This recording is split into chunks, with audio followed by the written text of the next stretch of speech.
kurudia tena na kusoma. Biblia inasema hivi, nami niliaminilo ndilo hili, ya kwamba yeye aliyeanza kazi njema mioyoni mwenu ataimaliza hata siku ya Kristo Yesu. Ataimaliza hata siku ya Kristo Yesu. Ujumbe wetu leo unasema aliyeanza, Mungu aliyeanzisha kusudi ndani yako atalitimiza. Mungu aliyeanzisha kusudi ndani yako atalitimiza. Kwa hiyo ndani ya somo hili ningependa ujifunze na kuelewa juu ya kutambua mwanzilishi wa kusudi lililo ndani yako. Natamani sana wewe unatambua, uwe mtu unayejua mwanzilishi wa kusudi au makusudi mbalimbali yanayokuwa ndani yako, na hapa ndipo utakuwa na mkazo angalau kwa kiasi fulani. Bwana Yesu asifiwe sana. Paulo anawatia moyo wa Kristo wa kanisa la Wafilipi, wakati huo akiwaonya juu ya mwenendo wao uwe mwenendo unaofaa, na hasa kwa mistari ile iliyotangulia, mstari wa 4 na wa 5, lakini pia ukiangalia mstari wa 7 na ile inayoendelea, utaona bado Paulo anazungumza habari za kuwatia moyo na kuwaonya juu ya namna wanavyopaswa kuwa mbele za Bwana. Bwana Yesu asifiwe sana. Haleluya kanisa. Na sisi leo tutajifunza zaidi juu ya eneo hilo la mstari wa 6. Nani mwenye kuanzisha makusudi ndani yako? Na je, kabla ya kutimizwa kwa haya makusudi, nini kinaendelea sasa? Lakini je, yatatimizwa au yameanza tu lakini hayatatimizwa? Na sisi tulio wengi tunapenda kuelewa sana kwenye eneo hili la mwisho juu ya kutimiza makusudi, kwamba makusudi yatatimizwa. Na hata wengi wanaofahamu mstari huu wanaopenda mstari huo kwa sababu ya ile sentensi ya mwisho, kutimizwa. Bwana Yesu asifiwe sana, kwamba hakika yake itatimia tu. Kwa hiyo wakiongeza na vifungu vingine vya Biblia, basi wanapata nguvu wa Kristo, wanapata imani ya kwamba kila jambo ambalo ni jema litatimia.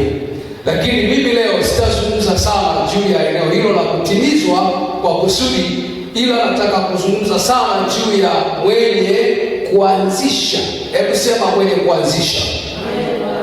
Sema mwenye kuanzisha. Tunayo makusudi mengi katika maisha yetu, na mengi yamekufa, mengi yanaendelea, na hayo yanayoendelea hatuna uhakika kama yatatimizwa. Amen.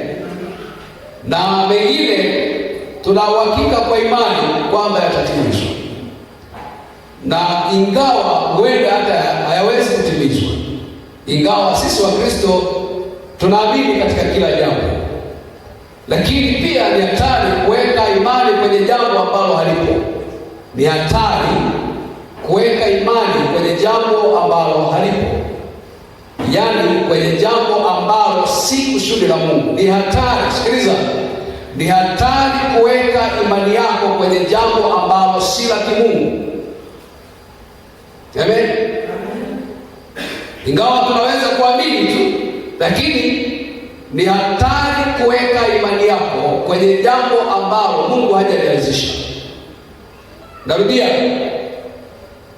ni hatari kuweka imani yako kwenye jambo ambalo Mungu hajalianzisha, yaani kwenye jambo ambalo Mungu hayupo. Halitafanikiwa hata kama utaamini mpaka milele, halitatimia. Bwana Yesu asifiwe sana. Sasa nani kaanzisha kusudi ndani yako? Nani aliyeanzisha kusudi ndani yako? Kusudi ni lugha tu ya Biblia, lugha tu ya Biblia hilo kwamba ni kusudi, lakini katika lugha zetu tunaweza kusema nani aliyeanzisha mipango ulionayo? Nani alianzisha malengo ulionayo? Bwana Yesu sana. Mikakati unayotaka kuishi au malengo unayotamani kuyafuata au jambo unalolisubiri na kulingojea kwa hamu ili lipate kutimia, nani aliyelianzisha huko ndani? Basi kwa hakika tunajua ya kuwa mambo mengi ambayo tunayaishi sisi sio waanzilishi wa mambo hayo. Amen. Kuna mambo mengine tunajaribu kuyaishi, lakini tulishawishiwa na marafiki. Kuna watu wanafanya biashara mpaka sasa, lakini mawazo hayo hawakuyapata wao wenyewe. Marafiki waliwashawishi kwamba unajua biashara hii ni nzuri, kianzisha utafanikiwa. Hivi ni kweli? Tena kuna faida kubwa sana. Kiwekeza tu hapo hela kidogo utavuna mamilioni ya shilingi. Bwana Yesu sana. Kwa hiyo kwa namna hiyo ya kuhamasishwa na watu na marafiki, basi mtu anaingia kwenye ile jambo na anaanza kusumbuka namna ya kutaka kuona linatimilika. Na wengine walipoingia kwenye mipango kama hiyo ambayo mwanzilishi ni rafiki, na kabla hawakuona mchakato wake kwa kamilifu kwamba inakuwaje, mipango hiyo iliwaletea mateso mengi, na wengine wamezulumika, na wengine wametapeliwa, na wengine hata hawana tena imani na marafiki, kwa sababu walikuja kutambua ya kwamba walishirikishwa, lakini hawakuwa na details, hawakuwa na mipango ya kina kwa ajili ya mambo haya. Bwana Yesu sana.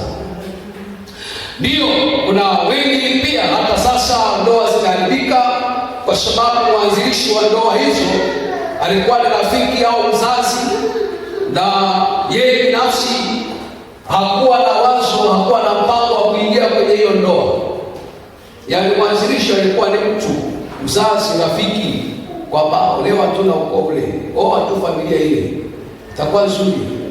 Kwanza mwili wako wewe umeshafika, unazeeka, ingia tu kwenye ndoa. Kwa hiyo details za hiyo ndoa hawakupata, ila waliambiwa tu waingie kwenye ndoa, na kwamba kwa sababu umri umefika basi utakuwa ni jambo zuri. Waliingia kwenye hiyo ndoa, na kabla ya kutimilika hizo ndoa zilikufa ndani ya muda mfupi sana, na zingine hazijafa, zinaendelea, lakini ni kwa mgogoro mkubwa, ni kwa mateso mengi, ni kwa jasho na damu. Na kwa bahati mbaya wanajitia moyo kwamba ndoa ni ndoana, na hiyo wala sio Biblia, ni maneno ya kufarijiana kwamba ndio hivyo hivyo ndoa zilivyo.